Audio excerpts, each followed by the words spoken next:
We all long for love that never fades, never fails. We want to give our heart to someone who truly understands us and reciprocates our love in full. But is such perfect love possible? Bhakti answers with a resounding yes, with promises to bring us into the ecstatic state that such love awards. To this end, the Bhakti texts point us clearly in a direction. Consider this premise. Perfect love is possible only when we repose our love in the perfect object of love. Doesn't that make immense sense? When I first heard this, I thought, of course, how could I have missed such a straightforward and simple understanding? Until I could find a person who was perfect, a perfect recipient and repository of pure love, I wouldn't experience real love. Does this insight strike you in a similar way as it did me? We can realize our ideal love and fill the love hole in our hearts when we locate the perfect object of love. So the goal of Bhakti is to connect us with the perfect object of love, that we may feel sheltered and experience the full joy of the self. So, who is the perfect object of love? Now, before we try to locate that person, we should understand what is perfect love and how we become vessels of it, so we can gain this priceless treasure. We need to be fit to enter into a perfect relationship, right? A pure relationship is never a mercantile exchange that calculates, if I give this much, I'll get this much. I want this. Please give me this. We may turn to our beloved for shelter in all ways, but we'll carefully cultivate selfless love and a serving attitude in love. This is the primary characteristic of pure love. But we may rightly say, wait a minute, giving selfless love sounds like a recipe for heartbreak or abuse or both. Well, we'll need to remember that we're speaking about a perfect person who is not only worthy of pure love, but can fully reciprocate our love in greater measure than we can give. My full giving becomes a full receiving. With unbounded joy, I enthusiastically invest more of myself, and they lovingly invest more of themselves. It's described that in the exchange of love between pure lovers, there is a competition to please the other in that relationship. Neither lover nor the beloved admit defeat, but constantly increase their love for one another. The desire to please the other never falters, ever, and the exchange of love flows uninterrupted. Such love is ever fresh. We never tire of it. This selfless, unconditional love is triumphant in all respects and completely satisfies all the soul's needs. My beloved and I are so tuned to each other that we become one in heart and mind, and our loving exchanges never miss any opportunity to deepen and grow. This divine love is pristine, perfect, and complete. And because it's spiritual, it's ever increasing and forever intensifying in its expression and feeling. What must that love be like? I want such love. Do you? Let me know your thoughts in the comments below. Now, Bhakti texts and seers tell us that this love is the natural condition of the self when we're in connection with the root of our existence, the Supreme Person. This qualified person is the only person capable of unfailing love and unmatched reciprocation. And to be brought into direct contact with our source, our love for our beloved will be unconditional, unmotivated, uninterrupted, selfless, and pristine. just as his or hers is for us. This manner of deep eternal love isn't possible with anyone who is limited by time, changes, or imperfections. What did I just say? If you pause, you'll realize I just said that this pristine love isn't possible to have with any conditioned soul of the world. We're all imperfect and controlled by time and other forces. But the full manifestation of prema, or sacred love, is only possible when we entrust ourselves to the infallible object of love, that source of ourselves, the sweet Absolute. He is undeterred by time. He will never leave us by dying, and he's wholly capable of accepting what we offer and reciprocating with us beyond what we can give. With this person, divine love never loses its brilliance and intrigue. It is the nature of prema bhakti, or sacred love, to deepen and grow continuously, reaching ever new heights of loving exchanges, and after reaching an exalted perch, it soars even higher, then higher again. Such infallible, pure love is available to us when our heart is pure and soft and our love is offered to the infallible lover. To facilitate this development, two things are required. We must die to the false self and uncover and exalt our true self. Now, it's not possible to do either of these simply by good intentions or virtuous acts. Only a spiritual practice designed to purify the heart and clarify the consciousness can bring the true metaphysical ego to the fore, and then dissolve the false one. And it's from the platform of the true self that we can nourish a relationship with our source. Such connection is cultivated through practical acts of devotion that reignite Bhakti's divine love. Let's consider other required elements in our pursuit. Intense, intimate love is only possible when we know details of our beloved's personality, psychology, and qualities. What is our beloved's name? What are his activities? Who are his friends and family? What does he look like? What does he like? What does he dislike? We need to get to personally know our beloved for love to grow. Okay, we still have to answer the question about who is the perfect object of love. Where do we find details to locate such a personality? To answer this question, let's refer to the conception of the Supreme given to us by the world's greatest mystics and the traditions they lived in. So let's go on a little excursion into the world's spiritual landscape in search of finding the perfect object of love. From Buddha, we hear that we don't exist and there is no Supreme. So here we don't gather hints about spiritual love. The Jain school doesn't speak about a Supreme. They emphasize compassion and nonviolence now in this world, not a love or a life after death.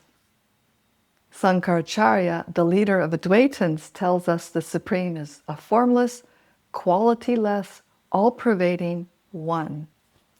Now, to complicate things a tad, although Sankaracharya says the Absolute is without form, personality, or other distinguishing characteristics, he also began a system of a 5-deity worship called Panchopasaka.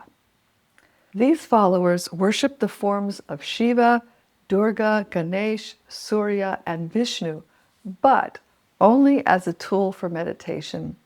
They cannot meditate on nothing, so they meditate on these personalities, though they consider these personalities temporary and not supreme. The all-pervading one cannot love because there's nothing beyond itself to love. And love, as we know, requires two individuals. Shintoism doesn't concern itself with an eternal relationship with a singular supreme, and Taoists propose that we join with the universe after death. So far in our exploration, we haven't found scope for developing love. Without love, there is no perfect object of love, right? Guru Nanak, the founder of the Sikh tradition, promotes devotional love for the One Supreme. And though encouraging the development of love for the Supreme, he stressed the Supreme's formlessness. So the impersonal love of something that is formless lacks specificity and appears to be a one-way love. We have to wonder if such love can be as deep as the intricate loving exchanges shared between two people. The Abrahamic traditions of Judaism, Christianity, and Islam center their theology on Jesus Christ, who tells us that his Father is in a realm beyond this one. Followers of these traditions variously think of the Supreme as either personal or impersonal. For those who conceive of the Supreme as formless, their love would also lack focused expression. And for those who conceive of the Supreme as a person, we find the possibility of a personal love. Now here, we lack details about the person we want to love. We have a general concept of the Supreme as the source of creation, the sustainer, omniscient, omnipotent, and other qualities, as the Sikhs also agree. But we don't know what that person looks like, what his personality is like, what are his personal likes and dislikes, or other details that could deepen the exchange of love and feelings. After all, when we know a person, we're more able to offer that which is personally pleasing to them. Our love becomes specific, not just in generic sense, because we know what they personally like. For instance, a sane, kind person would like us to be compassionate with others, right? We can make them happy by this behavior. But if I know that they personally like, say, blueberry cheesecake, then I can make them that cheesecake. Do you see the difference? When we know a person, there's more scope for intimate, personalized exchange. And the more we can engage in such a relationship, the deeper love can flourish and continue growing. Okay, now remember, we're in search of the perfect object of love. But there's something else we need to consider as we continue our search. The perfect object of love will have capacity to exchange love in all manners of its expression. What do I mean by this? I mean to say that the perfect object of love will be able to exchange love in all types of relationships. Types of relationships, you may wonder? Let's refer to our current experience. We know love in this world. We have parents, children, lovers, friends, and those who serve us. The love shared in each type of these relationships is a little different.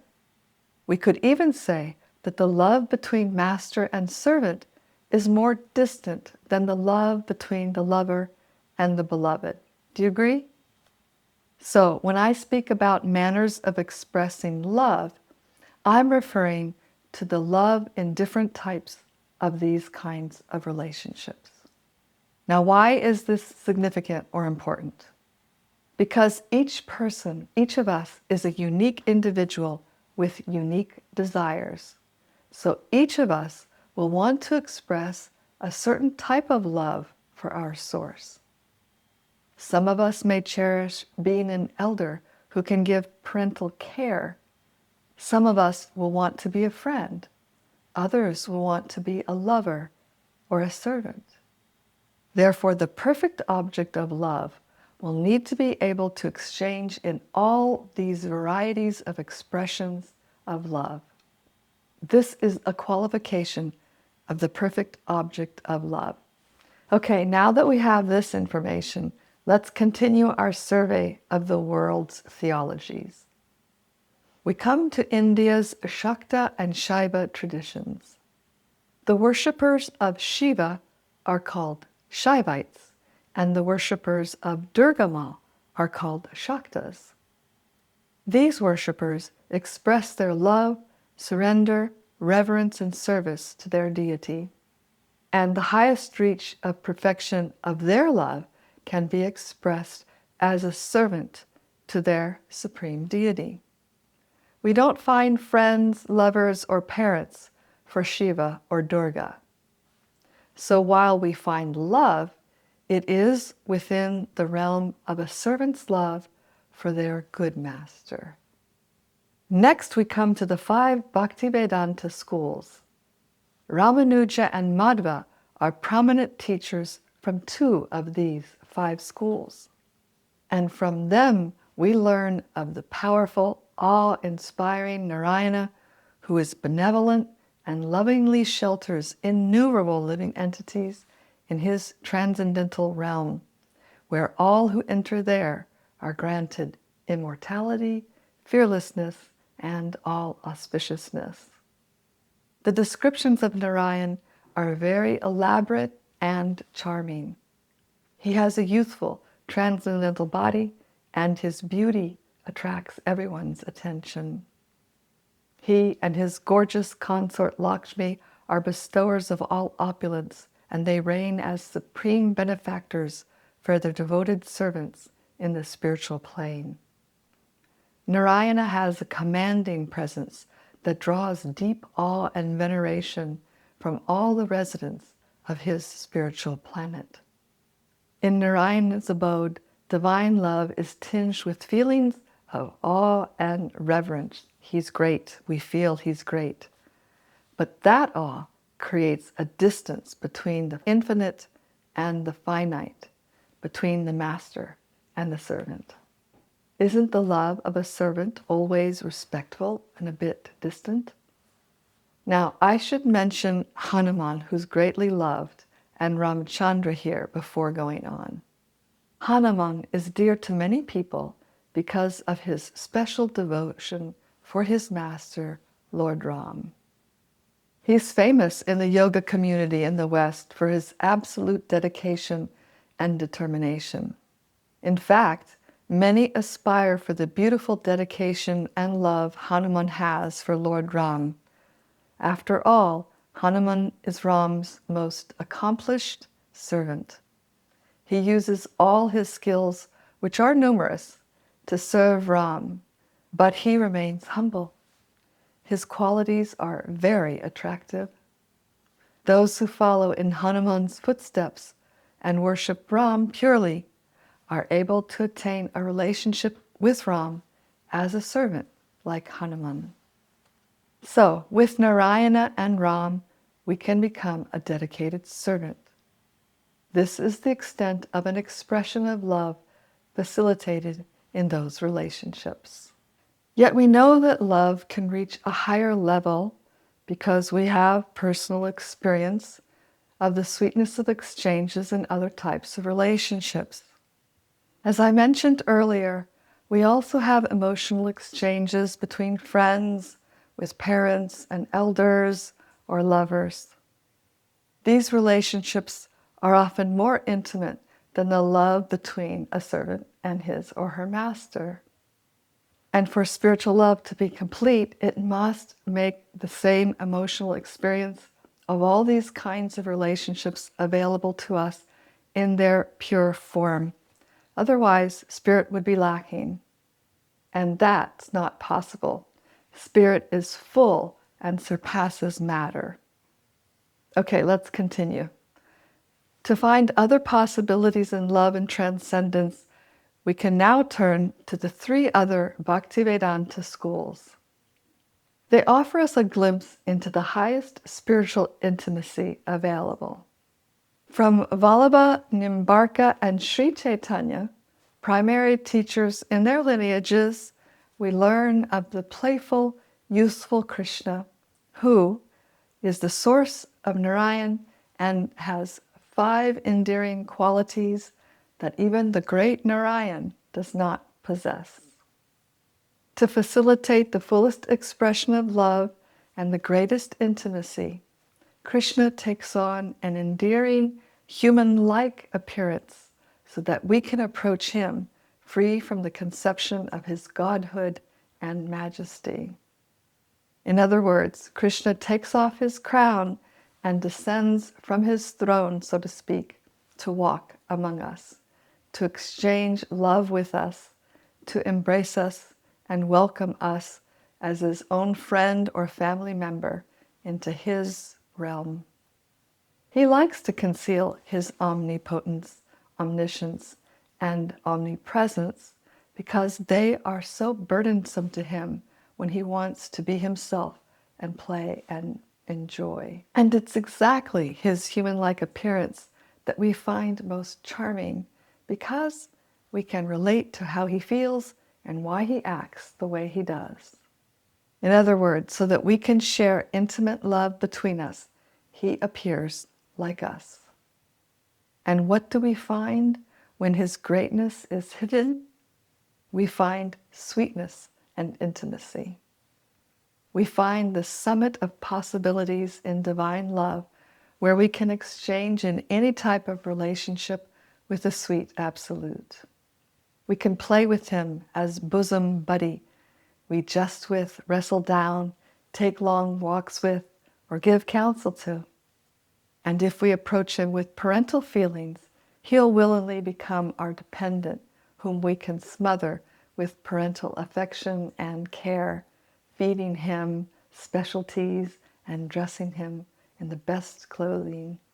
Or he becomes our lover and takes us into his firm embrace. The name Krishna is significant. It means the source of all existence and bliss. And some say it means one who is all attractive. He is all attractive because he is the fountainhead of love. And that love overflows with unending, pure affection. He's an unparalleled ocean of love that has no shore and is infinitely deep. He's the great connoisseur of love, a monarch of sweetness, who loves intensely and is controlled by love. His sincere love is reciprocated by all the residents of his homeland, not because he's the supreme controller, but because he has a spotless character, is charming, and is beauty personified.